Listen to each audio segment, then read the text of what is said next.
S1IIE. Why? It feels like the spiritual successor to the S5II and S5II X. Okay, here we go.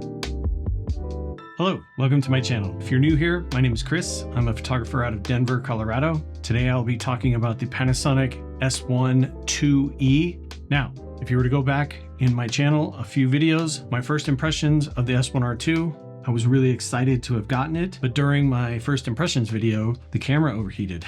I was using my Angel Bird 512 gig CF Express Type B card in my S1R II and it overheated.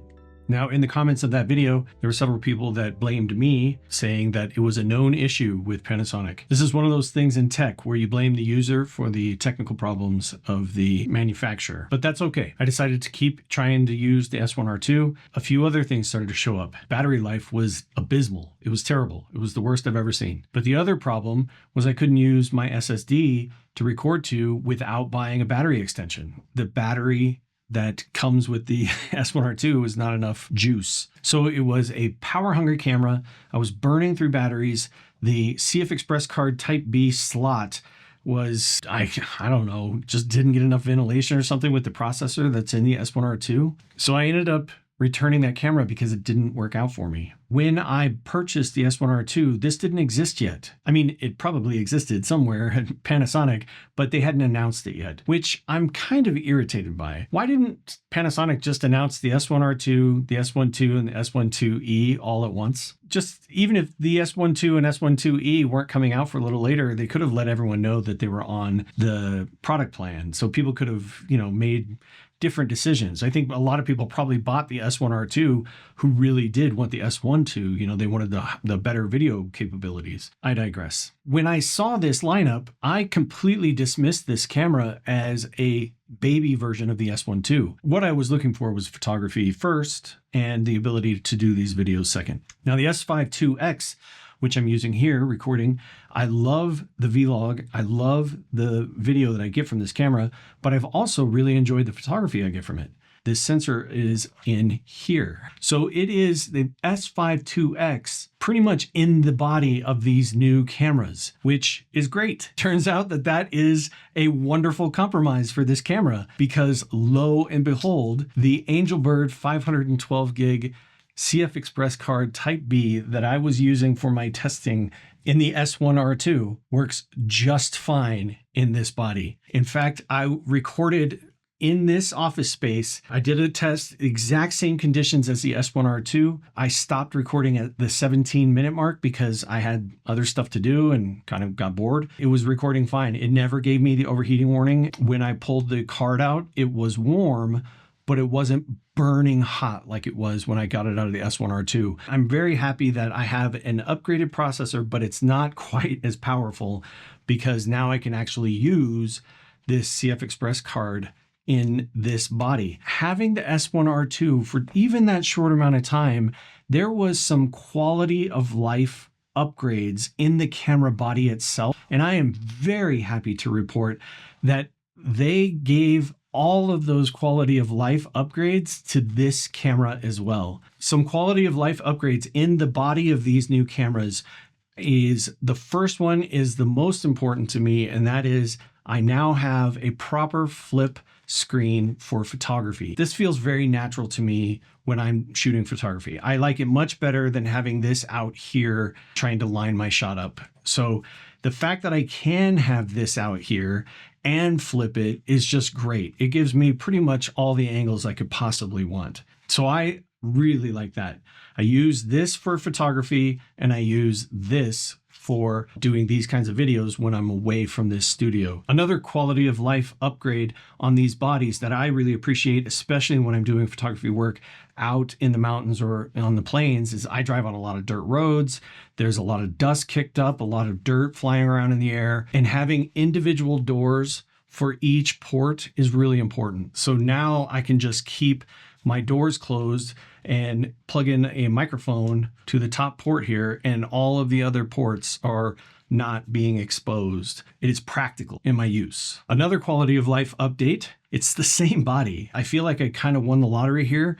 It's the exact same positives as the S1R2. The dial up top has the controls for photo, video, S and Q. And then I have C1 through C5 for each of those modes, which is great. On the S5IIX, I have C1 through C3. You share between photo and video, so you have to just memorize where you put everything. Where in this case, it's much easier to just know I'm in photo mode. These are my C1 through C5. It's so much nicer. Another quality of life update, the front facing record button here and the front and rear tally lights. I do use the red outline on my monitor when it's flipped out, so you can see that you're recording, but it's a thin red line and it's not totally easy to see, especially if I am doing this in the mountains on a tripod, but the tally light is very evident. You can see the tally light clearly. And then if I'm standing in front of a tripod out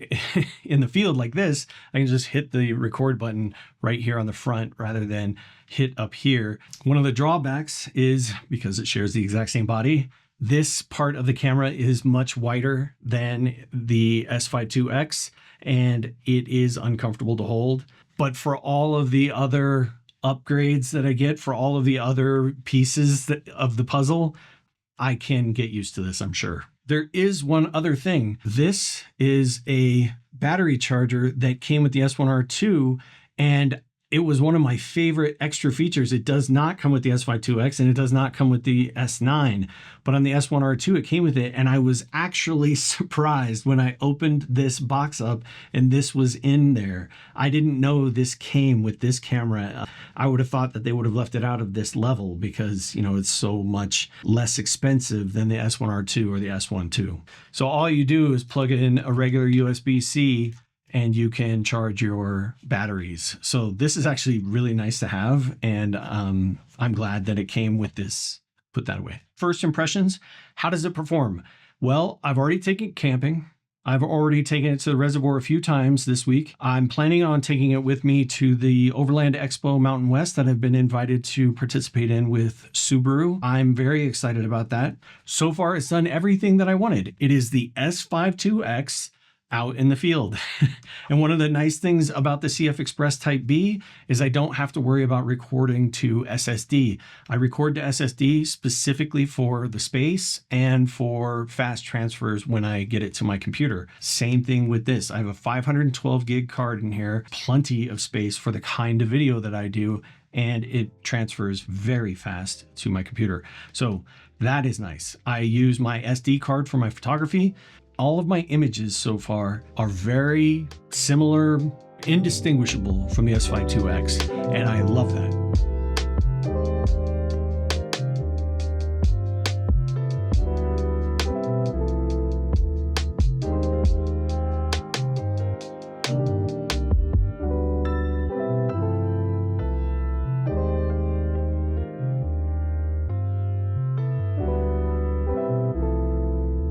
I love that the sensor is giving me the exact same look that I already know from the S5IIX. You know, you make such a big deal about these megapixels, but what really matters is the photo. And I just really like the photos I get from this 24 megapixel sensor. 24 megapixels is plenty. This gas station taken with my Fujifilm X Pro 3, which doesn't have IBIS, is a 24 megapixel APS-C sensor. It prints out beautifully. And this is 24 by 16. I mean, how much bigger are you gonna print than that?